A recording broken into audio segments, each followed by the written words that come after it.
Welcome to Grapevine TV. I'm in Sydney this afternoon and I'm joined by indie dance act RüFüS, and I have John, James and Tyrone here with me. Thanks for joining me, guys. Hey.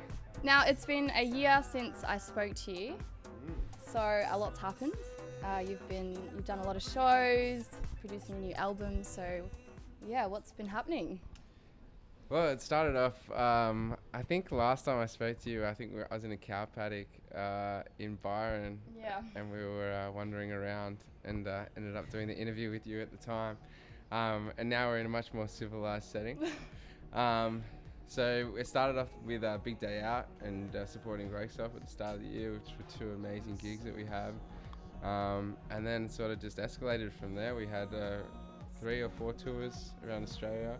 Went to New York as well. Yeah, how was New York? It's awesome. We couldn't have asked for anything better. It was such a good experience. We played to packed rooms, got some really good set times, and played with some good friends from over here as well. And it was a really good celebration over there. Yeah. And is that something that you thought would happen a year ago? Did you think that you would be playing in New York?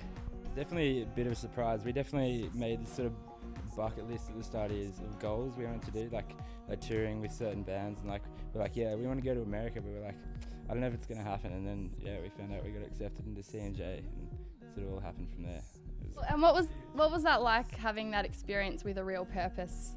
Do you think that would have added to the first experience in New York? Yeah, no, it was awesome. It was really cool. Sydney, I thought that was really big, and then you go there, it's like a whole new scale. And the music, the arts and everything, it's just really bubbling there, and it's cool. So yeah, it's an exciting place to be. And how were you received over there? Everything went really well. I mean, the good thing for us was we've sort of been building our audiences in Australia for a year or two now, and it was good to start afresh and see how things were responded to right from the get-go, particularly with the new tracks. We played 2 new tracks over there, and it's the best response we could have hoped for. It went really, really well, and everyone was dancing, and I think we couldn't have asked for anything more in terms of how everyone responded to it. Yeah, I think it was a bit of an honest reaction as well, because people over there have no idea who you are. There's no predisposition. They don't know your name or any of your songs, so it's a good way of gauging how your songs roll out in the live setting. But yeah, people were digging it. It was cool. You're an indie dance electro outfit, and there's plenty out there. How do you go with enrolling, particularly in Australia, with enrolling people into your music? We never really started it with the aim to please anyone so much. We sort of I had my influences. I was doing sort of I don't know, alternative sort of acoustic sort of pop stuff, and John was doing deeper house stuff, and we were in Byron Bay, and we just kind of had a night together, and we're like, oh, let's make a track and see where it takes us. Rather than trying to stand out, cut through or anything, in the end of the day, we're just trying to make music that we actually like, or would hope that someone like us would listen to, and that's all we're doing. We're just making music. And what are some unexpected results that have come out from the last year? Well, so it was the best start to that unexpectedness, when we got to support one of our biggest influences. Also the night before that, or the day before that, we were doing the big day out, opening the boiler room, and we got there, and basically we were ready to go on to play, and the gates hadn't opened for the venue yet, and the stage manager's like, you have to get out there, or you're gonna have to cut a song. And we're like, well, no one's in here, we're gonna be playing to no one, and that room's so huge.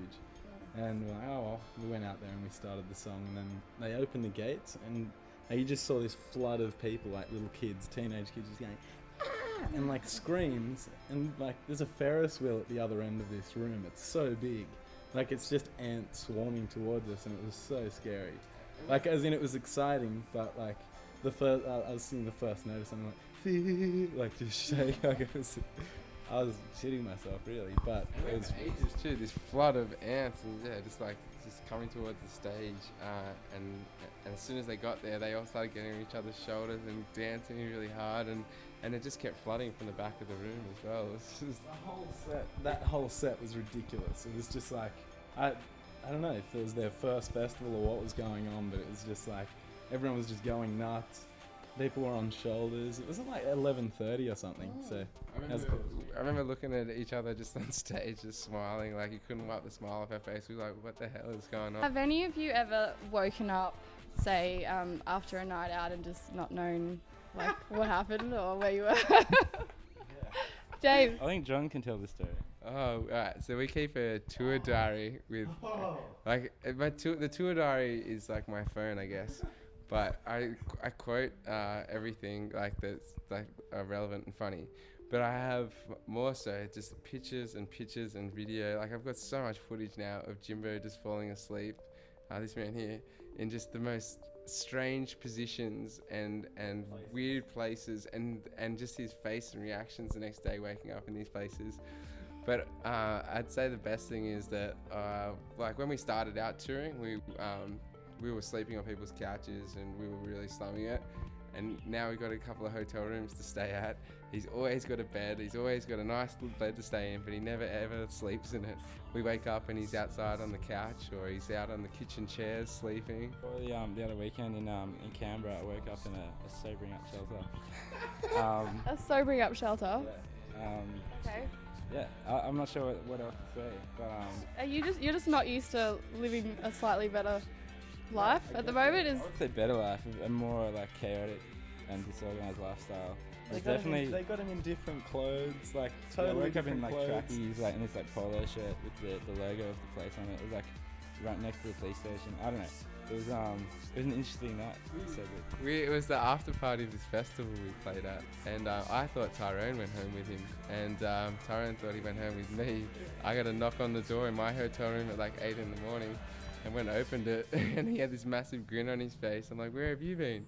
And then he told me the story about him being in a sobering up centre with a tracksuit that wasn't his. How does it work in terms of coming up with a song, like your process? The three of us are there sitting there and working out. Yeah, it's definitely kind of like shift work. Like we got the couch, so someone will have a sleep.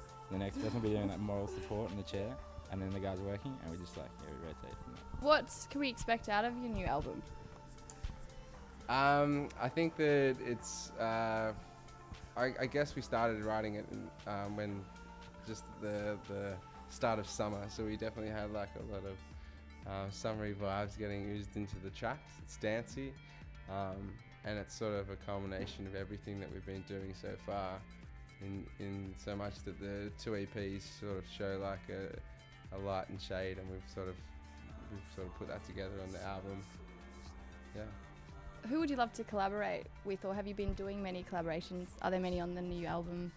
It'd be cool to collaborate possibly with someone on the beat scene, a bit more of a, maybe a Hermitude or a Flume or something. Something cool like that. Get some. We love all these sounds coming out. Maybe Chet Faker. I don't know. I'm just naming off artists that we love at the moment, pretty much. So tell us a little bit about the new single. So the new single's called Take Me. It's coming out in January. It's probably the most summery and upbeat on the album.